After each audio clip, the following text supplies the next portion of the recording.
মা, তোমার ব্রা যখন ওয়াশিং মেশিনে আটকে গেছিল সেটা বের করার সময় আমার যে অনুভূতি হয়েছে সেটা নিয়ে কথা বলতে হবে। ওয়াশিং মেশিনে কাপড় দিয়েছিলাম সকালে, বিকেলে দেখি মেশিন কাজ বন্ধ করে দিয়েছে। ছেলে এসে দেখল কাপড়গুলো ড্রামের মধ্যে আটকে গেছে। সে হাত ঢুকিয়ে একটা একটা করে কাপড় বের করতে লাগল। হঠাৎ আমার একটা ব্রা বেরোলো তার হাতে। আমি লজ্জা পেয়ে গেলাম, তাড়াতাড়ি সেটা নিয়ে নিতে গেলাম, কিন্তু সে হাতটা সরালো না।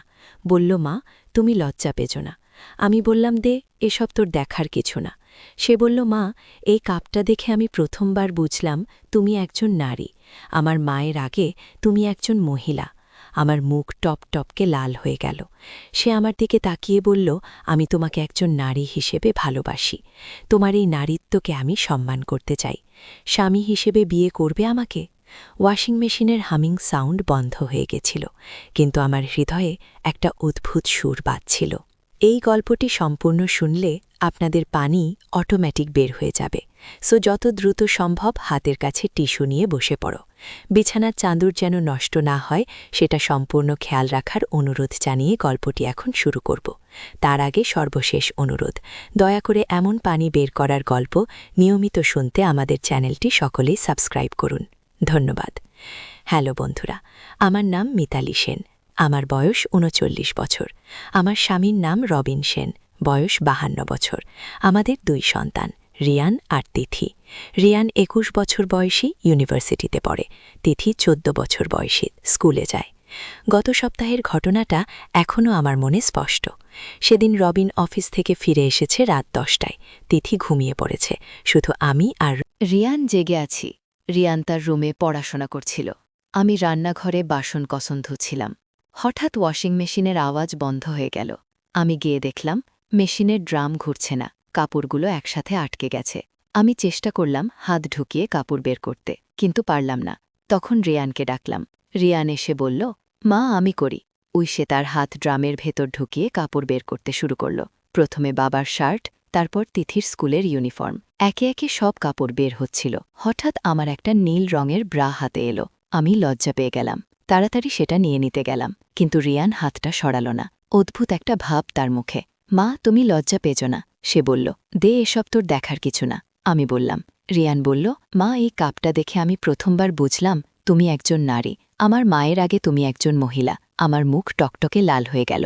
রিয়ান আমার দিকে তাকিয়ে বলল, আমি তোমাকে একজন নারী হিসেবে ভালোবাসি। তোমার এই নারীত্বকে আমি সম্মান করতে চাই। স্বামী হিসেবে বিয়ে করবে আমাকে? ওয়াশিং মেশিনের হামিং সাউন্ড বন্ধ হয়ে গিয়েছিল, কিন্তু আমার হৃদয়ে একটা অদ্ভুত সুর বাজছিল। আমি কিছু বুঝে উঠতে পারলাম না রিয়ান কি বলছে।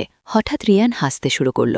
মা, তুমি কি ভাবলে আমি একটা প্র্যাঙ্ক করছিলাম? আসলে ব্রাটার পকেটে একটা কাগজ লুকানো ছিল। সে ব্রাটার পকেট থেকে একটা ছোট কাগজ বের করল। কাগজে লেখা ছিল গুপ্তধনের নকশা, প্রথম ক্লু। আমি অবাক হয়ে বললাম, এটা কি? রিয়ান বলল, মা, আমি গত কয়েক মাস ধরে আমাদের পুরনো বাড়ির ইতিহাস নিয়ে খোঁজ খবর নিচ্ছি। দাদুর ডায়েরিতে একটা গুপ্তধনের কথা লেখা আছে, আর এই ক্লুটা আমি আজ খুঁজে পেলাম। আমি বললাম, কি ধরনের গুপ্তধন? রিয়ান বলল, দাদু নাকি ব্রিটিশ আমলের স্বাধীনতা সংগ্রামীদের সাথে কাজ করতেন। তিনি নাকি কিছু মূল্যবান জিনিস লুকিয়ে রেখেছিলেন, আর এই কাগজে তার প্রথম ক্লু দেওয়া আছে। গিয়ে আমি কাগজটা পড়লাম। সেখানে লেখা ছিল, যেখানে নারীর মান রক্ষিত হয় সেখানেই প্রথম রহস্য লুকিত। মায়ের ভালোবাসার মতো মূল্যবান তা খুঁজতে হবে হৃদয়ের গহীনে গিয়ে। রিয়ান বলল, মা, তুমি কি বুঝতে পারছ এর মানে কি? আমি ভাবলাম, নারীর বান রক্ষিত হয় মানে কি হতে পারে। হঠাৎ আমার মনে পড়ল, আমাদের পুরনো বাড়ির দোতলায় একটা দেবী দুর্গার মূর্তি ছিল। দাদু সেটাকে খুব যত্ন করতেন। রিয়ান, চল আমরা দোতলায় যাই, আমি বললাম। আমরা দুজনে দোতলায় গেলাম। সেখানে দেবী দুর্গার মূর্তিটা এখনও আছে। আমি মূর্তির পেছনে হাত ঢুকিয়ে দেখলাম একটা ছোট বাক্স। বাক্স খুলে দেখি আরেকটা কাগজ। এতে লেখা, সন্তানের মতো প্রিয় যা, তার মধ্যেই দ্বিতীয় সূত্র। মায়ের কোলের মতো নিরাপদ, সেখানেই পরবর্তী দিশাগো। রিয়ান বলল, এবার কি মানে হতে পারে? আমি বললাম, সন্তানের মতো প্রিয় মানে হতে পারে তোদের পুরনো খেলনা বা বইপত্র। অথির গেলাম, তার পুরনো খেলনার বাক্সে ঘাটাঘাটি করতে শুরু করলাম। একটা পুরনো পুতুলের পেটের মধ্যে আরেকটা কাগজ পেলাম। এতে লেখা ছিল, যে স্থানে গানের আলো জ্বলে সেখানেই তৃতীয় নির্দেশ।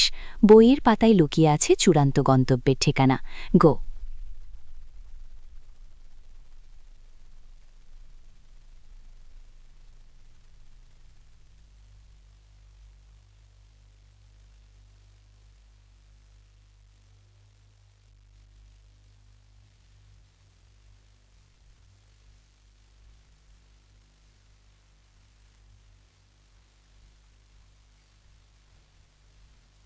গুপ্তধন কোনো সোনা রূপা নয়, এটা আমার ডায়েরি, যেখানে স্বাধীনতা সংগ্রামের সময়ের সব ইতিহাস লেখা আছে। এই ইতিহাস আমাদের দেশের জন্য অমূল্য সম্পদ। ডায়েরিটা বাড়ির বাগানে আমের গাছের নিচে পুঁতে রাখা আছে। গাছের গোড়ায় একটা সাদা পাথর দেখতে পাবে, তার নিচেই ডায়েরি। তোমার দাদু অমিতাভ সেনগুপ্ত। পরদিন সকালে আমরা সবাই মিলে বাগানে গেলাম। আমের গাছের নিচে সাদা পাথরটা খুঁজে পেলাম। খুলে দেখলাম সত্যিই একটা টিনের বাক্স আছে। বাক্স খুলে ভেতরে পেলাম দাদুর হাতে লেখা ডায়েরি। ডায়েরিতে লেখা ছিল ব্রিটিশ আমলের স্বাধীনতা সংগ্রামীদের গোপন বৈঠক, তাদের পরিকল্পনা, অনেক বিখ্যাত নেতাদের সাথে দাদুর সাক্ষাৎ, আর অনেক অজানা ইতিহাস। রিয়ান বলল, মা, এই ডায়েরি জাদুঘরে দিয়ে দেওয়া উচিত, এতে অনেক গুরুত্বপূর্ণ ইতিহাস আছে। আমি বললাম, হ্যাঁ, দাদু চেয়েছিলেন যেন এই ইতিহাস সবার কাছে পৌঁছায়। সেদিন রাতে রবিন অফিস থেকে ফিরে এসে সব শুনে খুব খুশি হল। তিথি স্কুল থেকে এসে গুপ্তধনের কাহিনী শুনে রোমাঞ্চিত হয়ে গেল। পরের সপ্তাহে আমরা জাদুঘরের কিউরেটরের সাথে যোগাযোগ করলাম। তিনি এসে ডায়েরি দেখে অভিভূত হয়ে গেলেন। বললেন, এটা দেশের ইতিহাসের জন্য অমূল্য দলিল। জাদুঘরে ডায়েরি প্রদর্শনীর ব্যবস্থা করা হলো। আমাদের পরিবারের নাম ইতিহাসের সাথে জড়িয়ে গেল। রিয়ান বলল, মা, দেখো আমার প্র্যাঙ্ক থেকে কত বড় আবিষ্কার হলো। আমি বললাম, হ্যাঁ, কিন্তু প্রথমে আমি কি ভেবেছিলাম জানো? রিয়ান হেসে বলল, মা, তোমায় মুখ দেখে বুঝেছিলাম, কিন্তু আমি জানতাম তুমি শেষে হাসবে। কি সত্যি এই গোটা ঘটনায় আমাদের পরিবারের নতুন উৎসাহ এলো। দাদুর স্মৃতি আরও জীবন্ত হয়ে উঠল। আর সবচেয়ে বড় কথা, আমরা বুঝলাম যে কখনো কখনো সবচেয়ে অদ্ভুত শুরু থেকেও সবচেয়ে সুন্দর শেষ হতে পারে। রিয়ান এখন ইতিহাস নিয়ে আরও গবেষণা করছে। সে বলছে আরও অনেক পুরনো কাগজপত্র খুঁজে বের করবে। তিথি স্কুলে বন্ধুদের কাছে গর্ব করে বলে যে তার দাদু স্বাধীনতা সংগ্রামী ছিলেন। রবিন বলে, মিতালি, তোমার পরিবারের ইতিহাস তো খুবই গৌরবজনক। আমি বলি, হ্যাঁ, কিন্তু আসল গৌরব হল যে আমরা সবাই মিলে এই রহস্যের সমাধান করেছি। এই গল্প শুনে মনে হচ্ছে যে জীবনে অনেক সময় যা দেখতে একরকম, আসলে তা সম্পূর্ণ অন্যরকম হয়। আমার সেদিনের লজ্জা আজ আমাদের পরিবারের গর্ভে পরিণত হয়েছে। রিয়ান এখন বলে, মা, আমি আর কখনো এরকম প্র্যাঙ্ক করব না। কিন্তু এই প্র্যাঙ্ক আমাদের জীবনে এত বড় পরিবর্তন এনে দিল যে আমি কৃতজ্ঞ। আমি বলি, জীবনে এরকমই হয়, কখন কোন ছোট ঘটনা থেকে বট কিছু আবিষ্কার হয়ে যায় তা বোঝা যায় না। আগে তিথি বলে, মা, আমিও বড় হয়ে ইতিহাসবিদ হব, দাদুর মতো দেশের জন্য কাজ করব। এভাবেই আমাদের পরিবারে একটা নতুন স্বপ্ন জন্ম নিল। দাদুর রেখে যাওয়া ঐতিহ্য আমরা এগিয়ে নিয়ে যাব। কিন্তু গল্প এখানেই শেষ নয়। জাদুঘরে ডায়েরি দেওয়ার কয়েকদিন পরে একজন বুড়ো মানুষ আমাদের বাড়িতে এলেন। তার নাম হরিদাসবাবু। তিনি বললেন যে তিনি দাদুর সাথে স্বাধীনতা সংগ্রামে কাজ করতেন। হরিদাসবাবু বললেন, নেতাজি সুভাষচন্দ্র বসুর একটা গোপন চিঠি। সেই চিঠিতে আজাদ হিন্দ ফৌজের কিছু গোপন পরিকল্পনার কথা লেখা আছে। আর একটা মানচিত্র আছে যেখানে কিছু গুরুত্বপূর্ণ স্থান চিহ্নিত করা। রিয়ান উত্তেজিত হয়ে বলল, সেগুলো কোথায় লুকানো?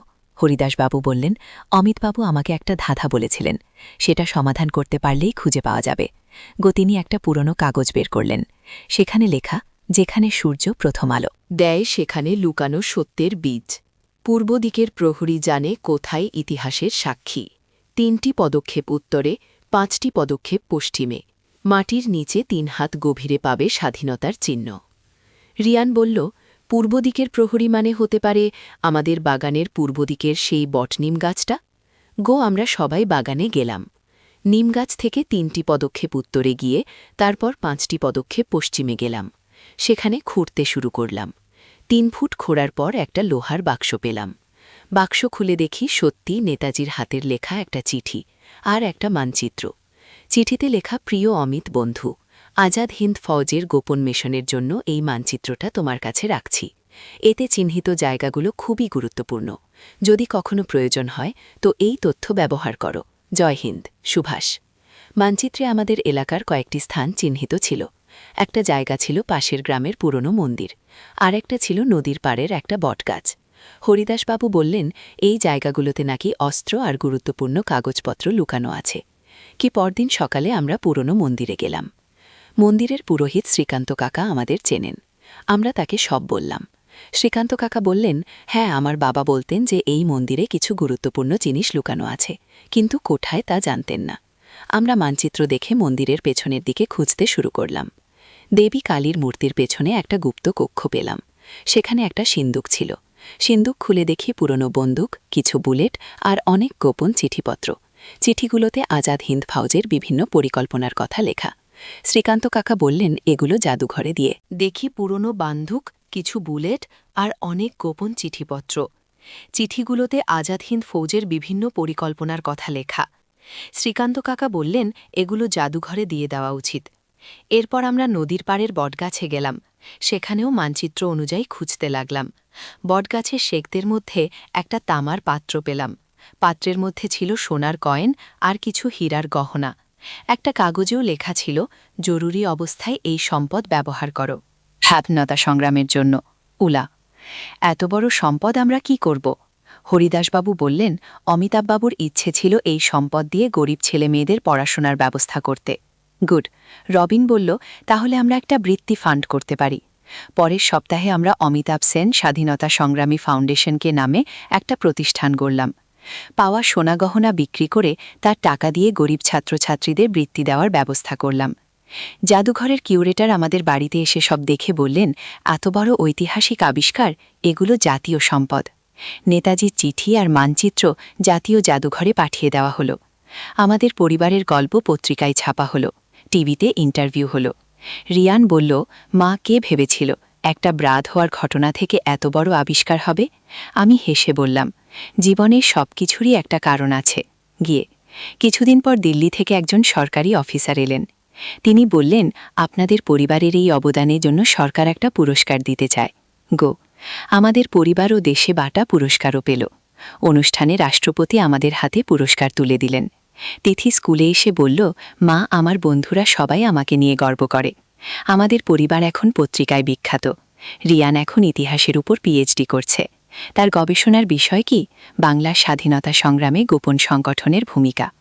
হরিদাসবাবু বলেন, অমিতাভবাবু যদি জীবিত থাকতেন তাহলে খুব খুশি হতেন। তার স্বপ্ন পূরণ করছে তার গবেষণা। বিষয় কি? বাংলার স্বাধীনতা সংগ্রামে গোপন সংগঠনের ভূমিকা। হরিদাসবাবু বলেন, অমিতবাবু যদি জীবিত থাকতেন তাহলে খুব খুশি হতেন। তার স্বপ্ন পূরণ হয়েছে। আমাদের বাড়িতে এখন অনেক মানুষ আসেন ইতিহাস জানতে। আমরা তাদের সব কিছু দেখিয়ে বলি। ফাউন্ডেশনের মাধ্যমে এখন পর্যন্ত ৫০ জন গরিব ছাত্রছাত্রীকে ভিত্তি দেওয়া হয়েছে। তাদের মধ্যে কয়েকজন একজন ইঞ্জিনিয়ার, ডাক্তার হয়েছে। একদিন একটা মেয়ে এসে বলল, আন্টি, আপনাদের ভিত্তি পেয়ে আমি ডাক্তার হতে পেরেছি। এখন আমি গরিব রোগীদের বিনামূল্যে চিকিৎসা করি। আমার চোখে জল এসে গেল। বুঝলাম দাদুর আসল স্বপ্ন কী ছিল। রবিন বলে, মিতালি, তোমার সেই লজ্জার মুহূর্ত আমাদের জীবনে কি পরিবর্তন এনে দিয়েছে? আমি বলি, হ্যাঁ, কখনো ভাবিনি এক টুকরো কাপড় আমাদের এত বড় পরিচয় দেবে গো। রিয়ান এখন অন্য পরিবারদেরও তাদের পূর্বপুরুষদের ইতিহাস খোঁজার জন্য উৎসাহ দেয়। তার গবেষণায় আরও অনেক গোপন সংগ্রামীর গল্প বেরিয়ে এসেছে। আমাদের এলাকায় এখন স্বাধীনতা সংগ্রামী স্মৃতিপার্ক তৈরি হয়েছে। সেখানে দাদুর মূর্তি স্থাপন করা হয়েছে। প্রতি বছর স্বাধীনতা দিবসে আমাদের বাড়িতে অনুষ্ঠান হয়। স্থানীয় স্কুলের ছেলেমেয়েরা আসে ইতিহাস শুনতে। তিথি এখন বলে, মা, আমি বড় হয়ে একটা বই লিখব। আমাদের পরিবারের এই গল্প সবাইকে জানাব গো। সেদিনের সেই বিব্রতকর মুহূর্ত আজ আমাদের সবচেয়ে মূল্যবান স্মৃতি। রিয়ানের সেই প্র্যাঙ্ক আমাদের জীবনে এনে দিয়েছে নতুন অর্থ আর উদ্দেশ্য। এখন আমি যখনই সেই নীল ব্রাটা দেখি হেসে ফেলি। কি অদ্ভুতভাবে একটা সাধারণ কাপড় আমাদের পরিবারের ইতিহাসের সাথে জড়িয়ে গেল। রিয়ান,